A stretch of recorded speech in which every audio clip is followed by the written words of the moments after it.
Engkau yang layak dipuji, disembah, diagungkan, dan dimuliakan. Hanya nama Yesus, nama Yesus, dan nama Yesus. Thank you for your presence, Lord. It's so beautiful, it's so good. Di hadirat-Mu kami mendapat ketenangan, kedamaian, kepuasan, kecukupan, dan keteguhan. Teguhkan kami dengan isi hati-Mu, Tuhan. Tiba saatnya kami mau mendengarkan isi hati Tuhan, kesukaan Tuhan, kesenangan Tuhan.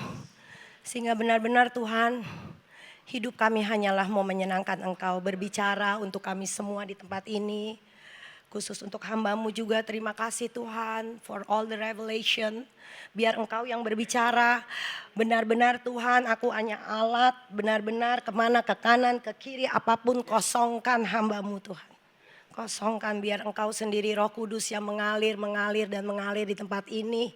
Sehingga sungguh kami semua diubahkan, diberkati, bahkan dikuatkan kembali. Thank you Lord, in Jesus mighty name we pray, haleluya. Shalom, silakan duduk.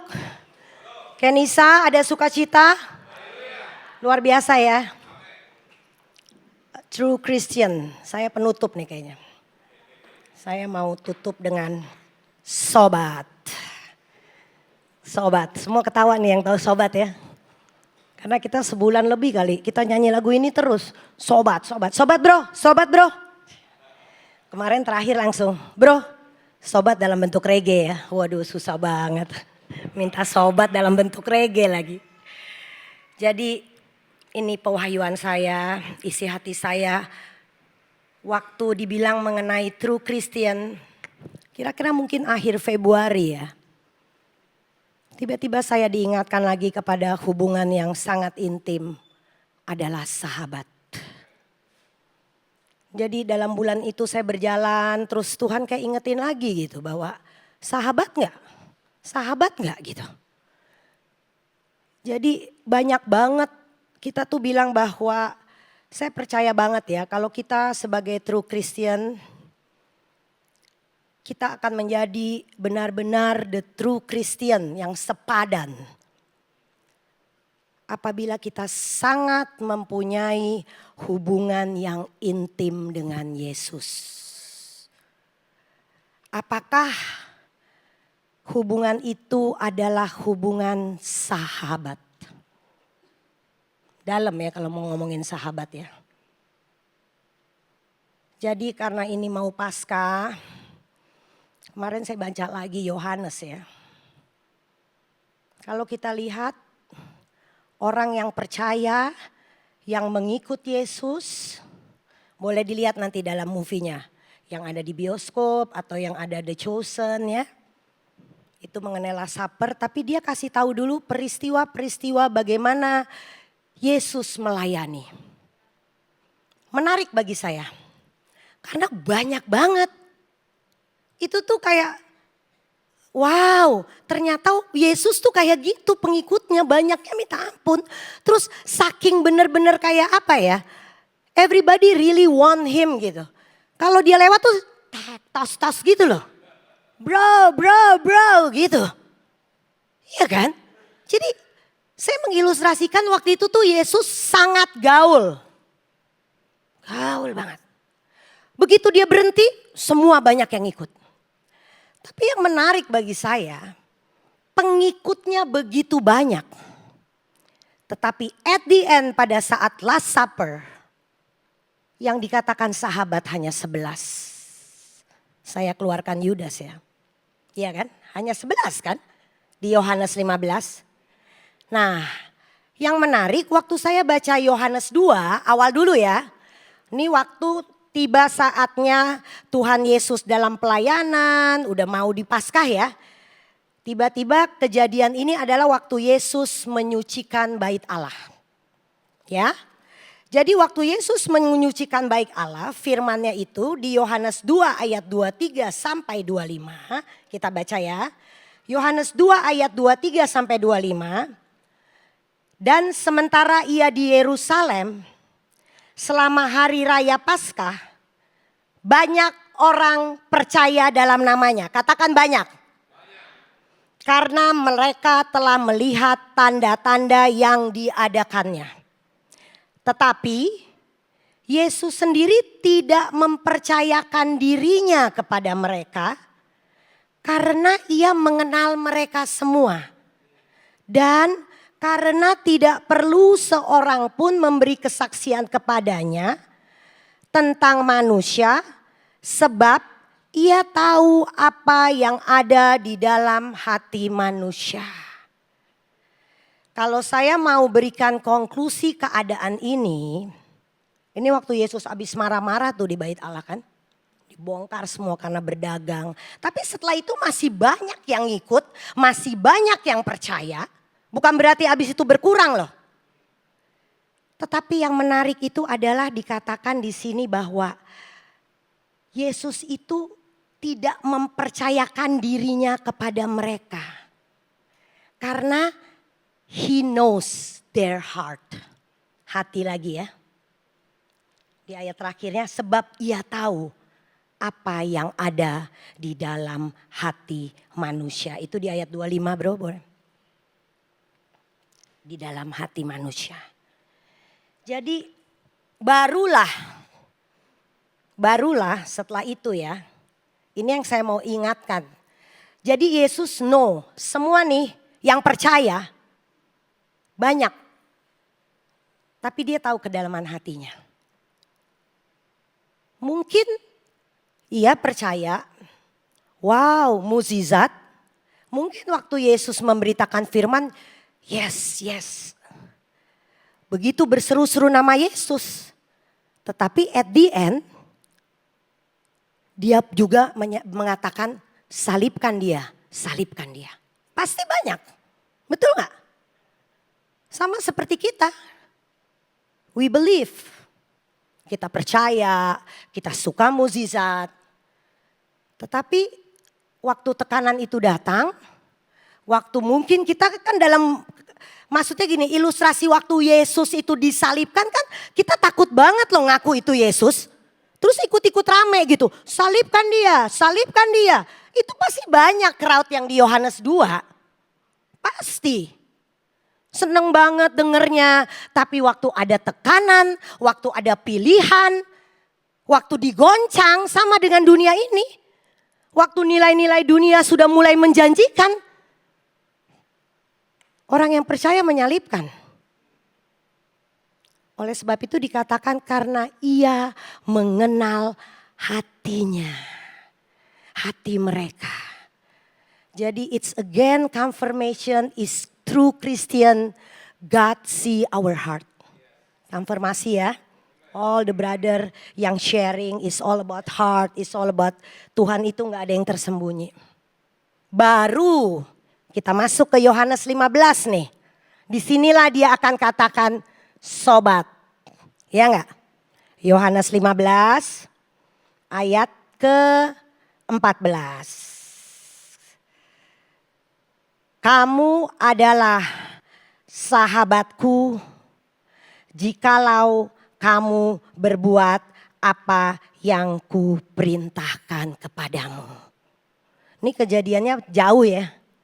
Baru sampai Yohanes 15. At the end he say, kamu the one who feasting on the table. 11 murid. Engkau adalah sahabatku. Pertanyaannya, kalau menurut jalan cerita ini, saya mau memperkatakan begini. Not every Christian is sobatnya Yesus. Betul gak? Percaya, senang dengan mukjizat, belum tentu sahabat. Dia selalu bilang, you are my sobat. Tapi it's our call. What is the level of your relationship with God, with Him? Dia udah buka tangannya loh. Datanglah, ketuklah. Come, sitting. Mari makan bersama aku. But yang menentukan kita itu sahabat, it's our call. Amin. Seberapa dalam, seberapa intim, seberapa kenal kita dengan Yesus yang adalah sahabat sejati. Amin. Lebih enak gini.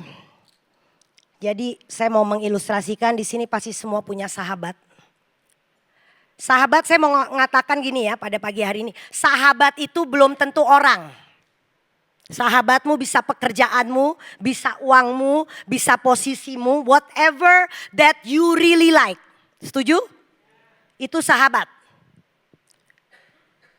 Jadi kalau sahabat, saya punya sahabat. Saya punya sahabat banget. Mungkin suami saya, kakak saya, papa saya aja tahu ya sahabat saya siapa. Adalah orang yang kita percaya, orang yang mengerti kesukaan kita. Begitu sahabat kita ngerti juga ya, saling ngerti loh. Orang yang menyenangkan, ada gak sahabat yang gak menyenangkan?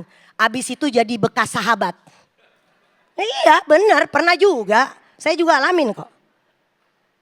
Orang yang menyenangkan, orang yang selalu mau dekat, berhubungan, curhat dengan kita, itu sahabat. Orang yang curhat, tulus, jujur, dalam kekurangan, dalam kelebihan, itu sahabat.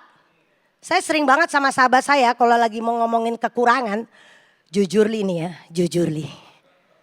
Iyalah, kalau sama maaf gak mungkin seluruh gereja sahabat gitu aja. Betul gak? Sahabat tuh kecil banget. Jadi jangan ngaku-ngaku sahabat sama Yesus. Kalau kategorinya gak begini.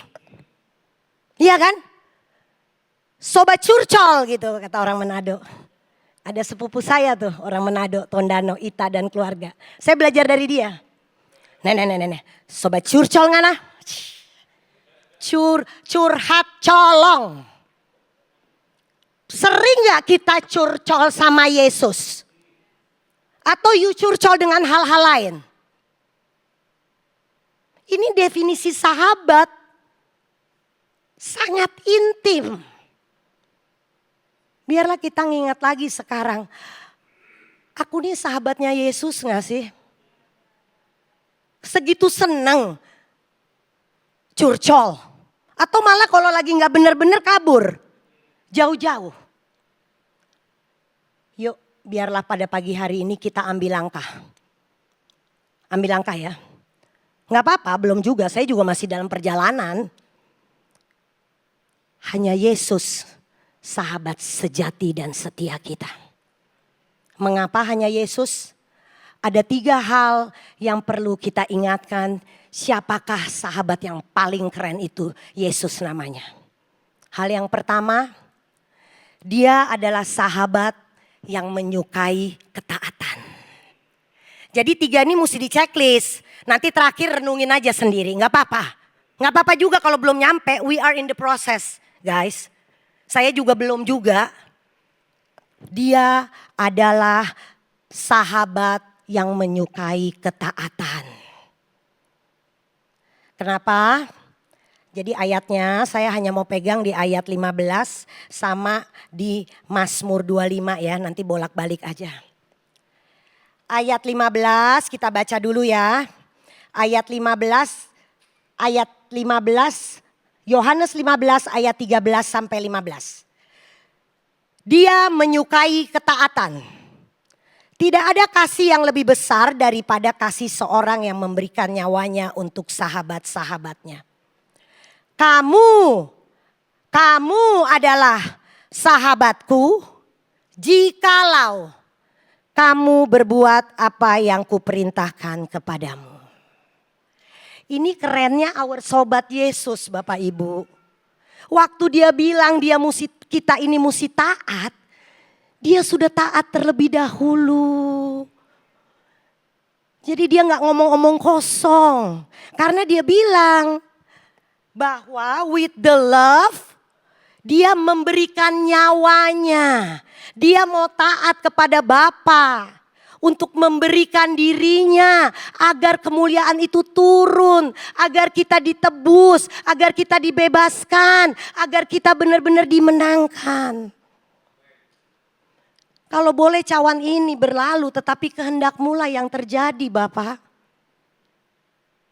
Jadi dia taat terlebih dahulu. Dan dia bilang, satu hal aku menyukai ketaatan. Fear of the Lord. Takut akan Tuhan. Nah, satu hal kita bisa dibilang sahabat, kita bisa dibilang bergaul karib dengan Tuhan kalau kita menjadi orang-orang yang takut akan Tuhan. Mazmur 25 ayat 14. Tuhan bergaul karib dengan orang yang takut akan Dia. Dan perjanjiannya diberitahukan kepada mereka. Jadi jangan sok jadi sahabat kalau masih belum taat. Proses sama-sama. Saya juga waktu renungin ini gini, aduh malu banget ngaku-ngaku jadi sahabat ya. Ini belum, ini gitu. Tapi let's we transform. Yuk, that's why we need each other. Gak apa-apa bro, gak apa-apa sis. Bangkit lagi, ayo. Makanya kita butuh komunitas. This is the very important fungsinya daripada komunitas, daripada home church. Karena kita dibangkitkan lagi, kita dibentuk lagi, kita lihat contoh, kita transform. Jatuh bangun, tapi tujuannya satu, mau jadi sobatnya Yesus. Amin. Amin. Nah, jadi udah kuncinya itu takut akan Tuhan dulu. Tapi saya mau kasih esensi takut akan Tuhan. Satu, kalau kita takut akan Tuhan, yang terpenting itu adalah kita akan menjadi orang-orang yang takut akan Tuhan apabila kita punya hubungan yang benar dengan Tuhan. Itu hanya bisa dinyatakan apabila kita bergaul intim. Butuh proses, enggak langsung sulap. Dibaptis, lahir baru, brong, sahabat, tidak. Butuh diperbaharui, makanya firman Tuhan katakan hendaklah engkau bertumbuh di dalam pengenalan Tuhan dan bertumbuh di dalam kasih karunia.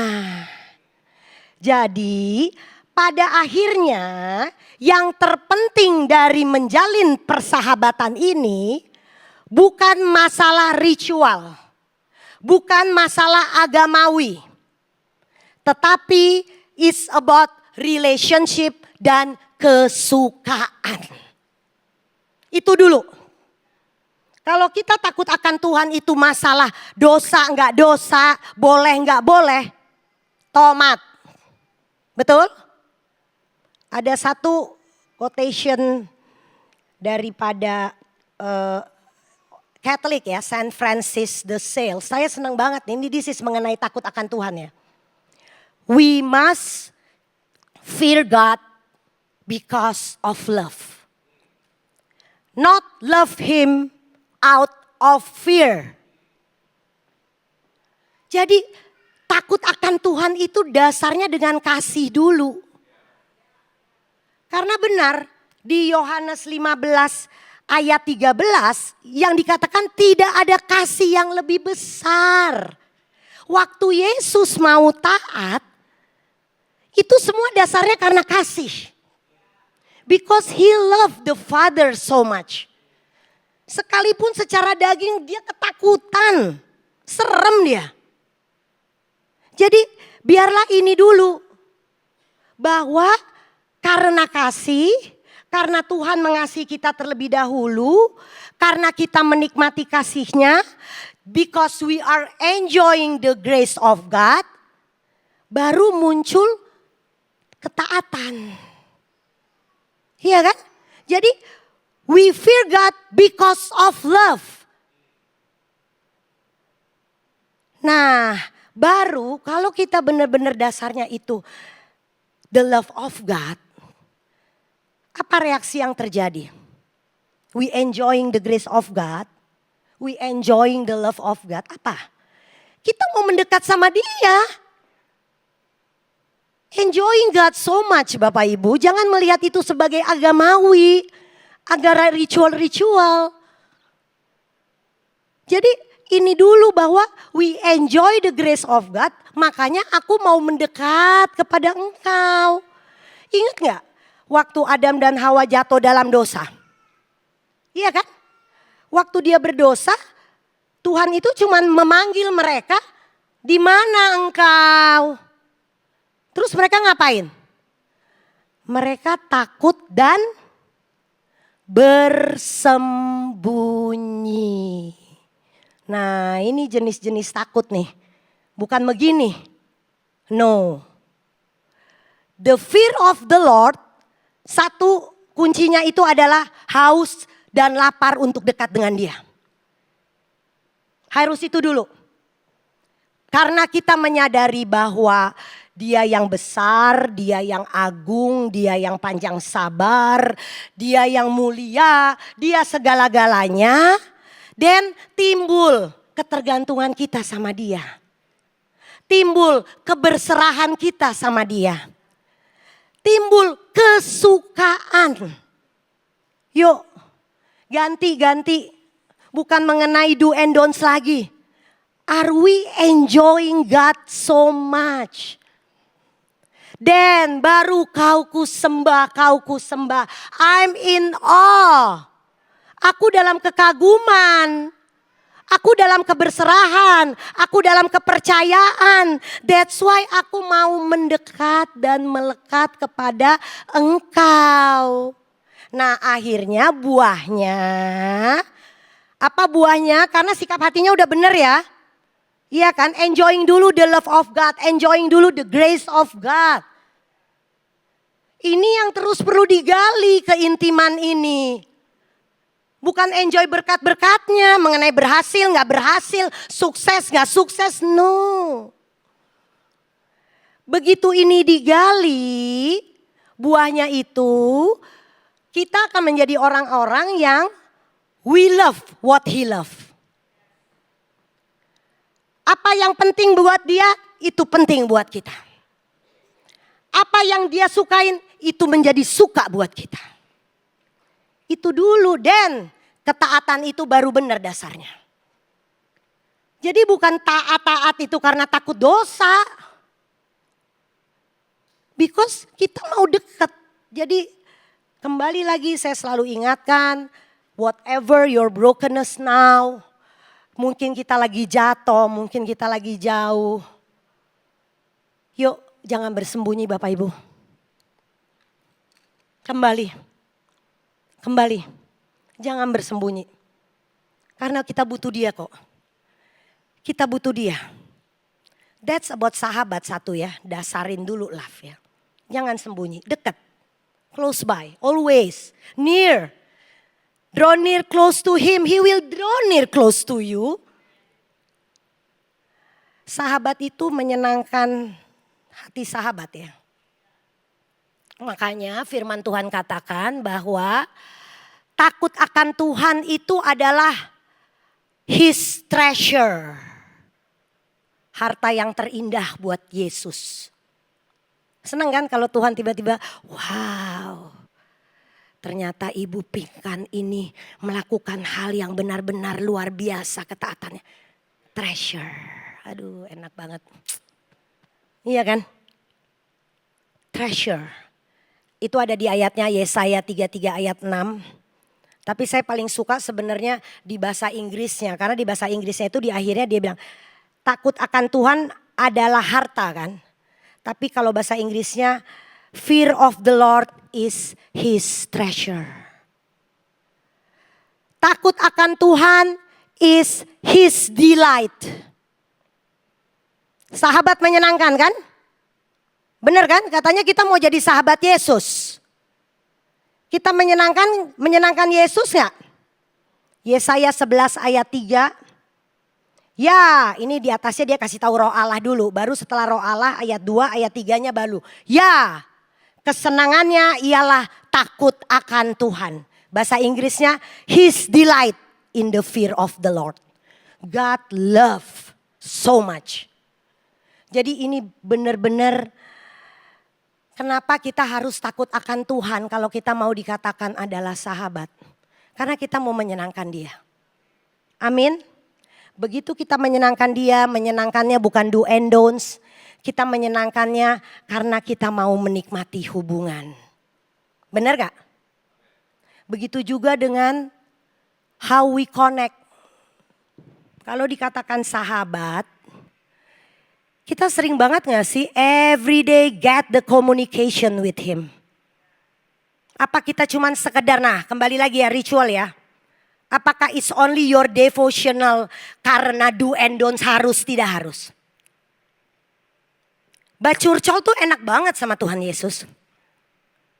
Harus sampai esensi waktu pagi, coba cek. Apakah pagi udah baca ini selesai brong.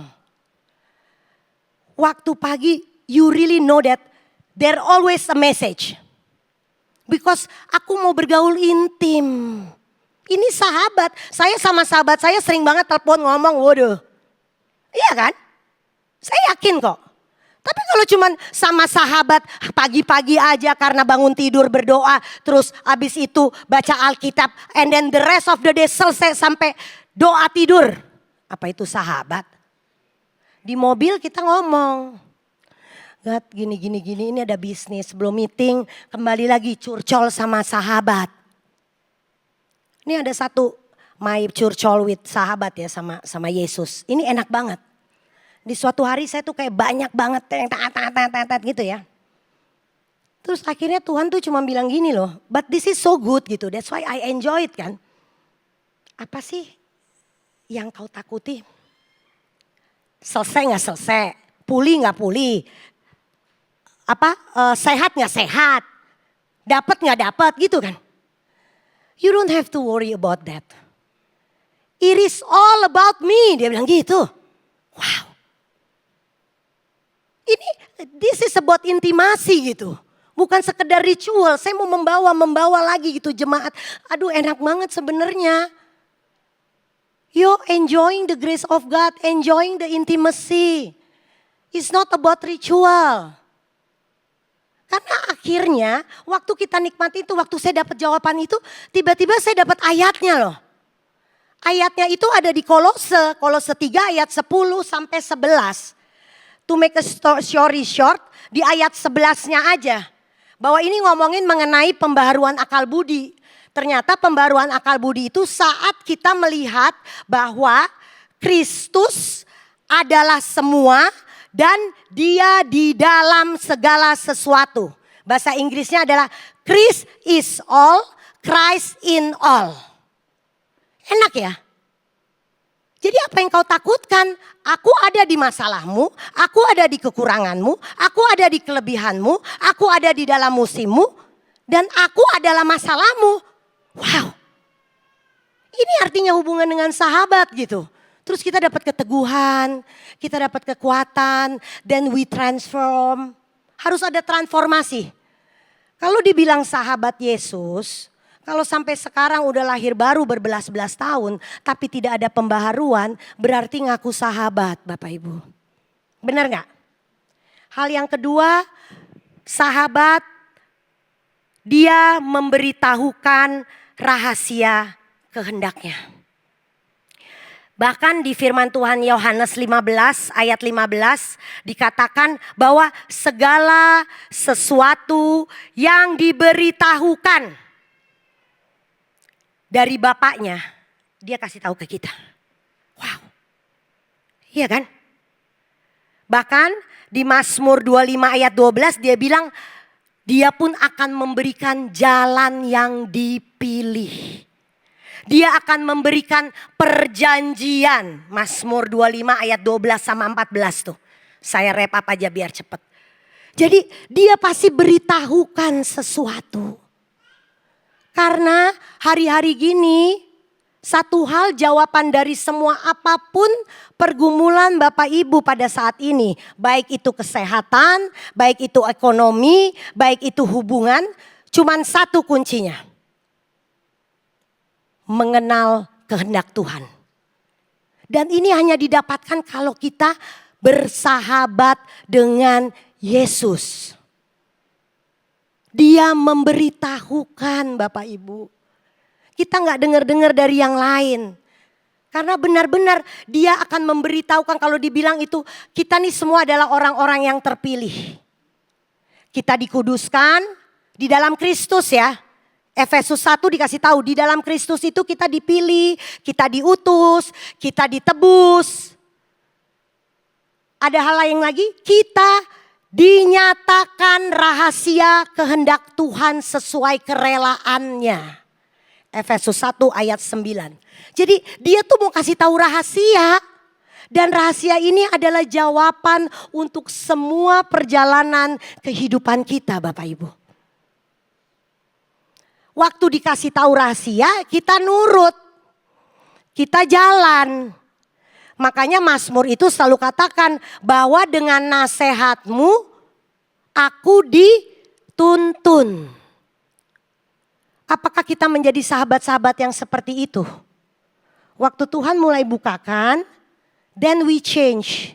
Then we choose to follow him. Karena hanya dia aja. Hanya dia saja yang sanggup membukakan rahasia. Saya punya cerita lucu minggu ini. Ini contoh sahabat. This is related. Tapi maksudnya gini. Whatever sahabat kita di dunia. Tapi sahabat Yesus itu luar biasa. Jadi saya punya sahabat. Minggu lalu. Adik saya nih. Adik saya di Dulos kan. Minggu lalu tuh Dulos ulang tahun ke-50. Sebenarnya sih datang gak datang it's okay. Cuma dikasih tahu aja ada undangan. Tapi karena saya pikirkan saya dan kakak saya sama Ray pikir masa sih. Ini kan big event, why don't we come? And kita semua tergerak gitu. Buat saya, wow, semua kita tergerak, we come. Walaupun judulnya itu adalah di Kelapa Gading jam 6 sore waktu berbuka. Nah kebayang ya. Whatever lah walaupun kita telat, tapi ini yang menarik. Hari itu aku udah tetapkan, oke gak apa-apa lah si Ray bilang kita harus mengasihi dia, dia pasti senang. Kakak saya juga sepakat, berangkatlah kami. Tapi sebelum berangkat siang-siang sahabat saya nih ya, sahabat saya. Sahabat saya jam 12 bilang, dia manggil saya Ran. Kami tuh kalau bersahabat bukan yang langsung curcol gitu. So we know that if we have a problem kita ngerti. Jadi gak mau tuh orangnya bukan yang kami tuh berdua bukan yang tahu gak sih? No. Our friendship is not like that. Tapi begitu dia udah kena intek, oh gue tahu dia lagi ada masalah. Terus makan siang yuk, oke, we have a lunch. Saya ajak suami saya, ngapain lo ngajak keluarga lo? Katanya. Oh saya udah tahu nih, berarti rahasia. Gak apa-apa dia habis makan siang pulang. So after pas lagi eat dia bilang bahwa whatever lah dia dalam keadaan yang tidak enak gitu ya. Dalam keadaan yang gak enak. Tapi aku udah tahu sih, oh ini lagi masalah nih. Tapi I know how to handle. Ini dia sahabat ya. Ngerti ya. Dan ngerti bagaimana menyenangkan. Tapi tiba-tiba saya bagikan sesuatu yang Tuhan bagikan rahasia kerajaan Allah. Karena baru deket-deket sama khotbahnya Pika, thank you Pik. Kan kosongkan diri, keluar dari kenyamanan, enggak self-center. Tiba-tiba cocok sama perkataan dia. Ya udahlah Ran, I know that gue dalam keadaan yang kurang baik. Tapi kenapa ya? Kok justru dalam keadaan yang kurang? Karena ini by the way dia muslim ya. Tapi dia udah ngerti banget rahasia kerajaan surga. Tapi just pray, is just tek gitu. Yesus Tuhan dan Juru Selamat aja yang belum. Tapi pembaharuannya udah. Tapi kenapa ya dalam keadaan gak begini, kok I really enjoying to think about other people. Wah masuk Pak Eko. Seneng ya kalau sahabat sering ngomong begitu terus dikerjakan. Saya langsung pikir wah Yesus tuh gitu juga kali ya seneng. Emang kenapa? Saya bilang gitu. Ya you know lah maksudnya dia lagi bisnis not good segala. Tapi every time I wanna give, aku udah gak mikir lagi tuh. I just give. And then after that, I feel so content. And after that, tiba-tiba Tuhan buka-bukain aja gitu. Terus saya bilang gini, you know what? The more problem than we think, semakin kita lagi banyak problem. Don't think about yourself. Healingnya waktu kita mikirin orang lain. Iya sih bener. Iya gak? Dalam pergumulan yang terberat, saya gak pernah lupa tuh 2019 pergumulan saya bonyok gila. Sampai udah lagi sedih banget, mama saya juga dipanggil gitu. Kayak marah kan, tanya saya baru ngerti. Oh ternyata I have to think about other people. I have to serve, gak maunya no. Itu healing bestie. Udah, dapat nih saya pikir ya. Iya jadi don't think I didn't got enak deh, iya rilis banget loh, gue gak mikirin masalah gue tiba-tiba gini. Terus dia bilang, ntar malam kita makan ya, dia bilang gitu. Baru nih, gak bisa mak, gue mau pergi nengok Edgar. Adalah ulang tahun yayasan dia. Yayasan Dulos ya, Kristen ya, 50 tahun, Kelapa Gading pula, jam 6 pula gitu kan. Tiba-tiba dia bilang gini, gue ikut deh. Kaget ya. Kakak saya aja kaget, Ray aja kaget. Gue ikut mak. Kan Edgar, jadi teman saya ini single. Udah divorce, anaknya 2 di Jepang. Jadi keluarganya itu hanyalah keluarga kami. Tuh papa saya sampai senyum. Tiap hari soalnya ketemu. Jadi dia di rumah saya terus. Tuh dia bilang gini, hah lo ikut mak? Ya iyalah mak. Edgar tiap hari kalau lagi di rumah gue yang temenin. Pasti he will be happy if he see me. Wow. Itu sahabat. Itu sahabat. Menyenangkan. Tapi waktu kita benar-benar lagi di reveal sesuatu kita nyatakan dia lakukan. Betul gak? Akhirnya benar Bapak Ibu. Waduh kita suka cita banget ya kak ya. We are so blessed that night. Hal sepele sih. Saya jadi inget Pika. Lakukan yang kecil-kecil aja. Tapi adik saya senengnya udah kayak anak dapat nggak tahu tuh berapa. Eka gitu. Apalagi waktu sahabat saya datang, wow. Terakhirnya dia sampai bilang, thank you ya kak, kakak datang, thank you ya kak. And then at the end, percakapan terakhirnya, sahabat saya pulang ya. Sahabat saya kok pulang tuh naik mobil sendiri, saya anterin ya. Bye sobat, thanks so much. Happy ya mak? Iya, menyenangkan orang lain ya. Salam dulu deh gitu. Itu sahabat. Betul gak? Begitu juga hubungan kita dengan Yesus. Kalau dia lagi nyatakan kita lakukan. Hal yang ketiga, dia mendengar doa kita Bapak Ibu. Yesus yang adalah sahabat mendengar doa. Kenapa saya bilang mendengar doa? Ini hal yang menarik yang saya temukan. Jadi waktu dia di Lukas 11 itu bahwa Yesus mau mengajarkan cara berdoa ya. Ajarkan cara berdoa, muridnya bilang dikasihlah di situ doa Bapa kami. Tetapi sesudah dia kasih tahu doa Bapa kami, itu dia sebutkan ilustrasi mengenai sahabat. Nanti baca deh. Saya gak mau karena waktu ya. Baca nanti di Lukas 11 ayat 1 sampai 10 atau berapa. Jadi dikasih tahu dulu doa Bapa kami. Habis itu dia kasih tahu kan ilustrasi mengenai sahabat. Baru di bawahnya ditutup. Mintalah maka engkau akan mendapatkan. Ketuklah maka akan memberikan. Iya kan akan dibukakan. Tapi di tengah-tengahnya tuh dikasih tahu ilustrasi sahabat. Dia bilang gak mungkin kalau malam-malam lo datang ke rumah sahabat. Terus sahabatnya bilang tutup pintu. Enggak lah gue lagi ngantuk. Itu aja. Tapi justru dia bilang karena engkau sahabat. Maka apabila engkau mengetok pintu. Maka benar-benar aku bukakan. Karena engkau benar-benar terbuka. Engkau gak pernah malu. Isola buat kejujuran kan. Baru dikasih tahu di situ mintalah maka engkau akan mendapat. Tapi maksudnya di dalam ilustrasi ini. Kalau kita mempunyai hubungan yang intim dengan Yesus yang adalah sahabat kita. Yang dia mau tuh bukan dijawab atau tidak dijawab kok doa. Dia terlalu gampang untuk kita meminta dia memberikan Bapak Ibu. Yang dia mau adalah keintiman kita. Itu dia kenapa di ayat ini menarik menurut saya. Minta diajarin berdoa tapi Yesus tiba-tiba masukin ilustrasi sahabat.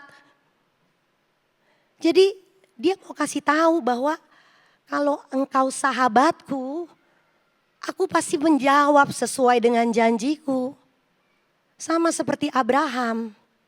Abraham dikatakan siapa? Sahabat Allah. Karena itu dikatakan bahwa dan Abraham yang sahabat Allah terhadap janji Allah dia tidak pernah bimbang. Walaupun ini ayat saya buat Kenara waktu Kenara didetek Down syndrome. Roma 4 ayat 18 sama 20. Walaupun tanpa dasar berharap, tetapi aku tetap berharap dan percaya. Bahkan aku tidak bimbang dengan janjinya. Makanya Abraham dikatakan sahabat Allah.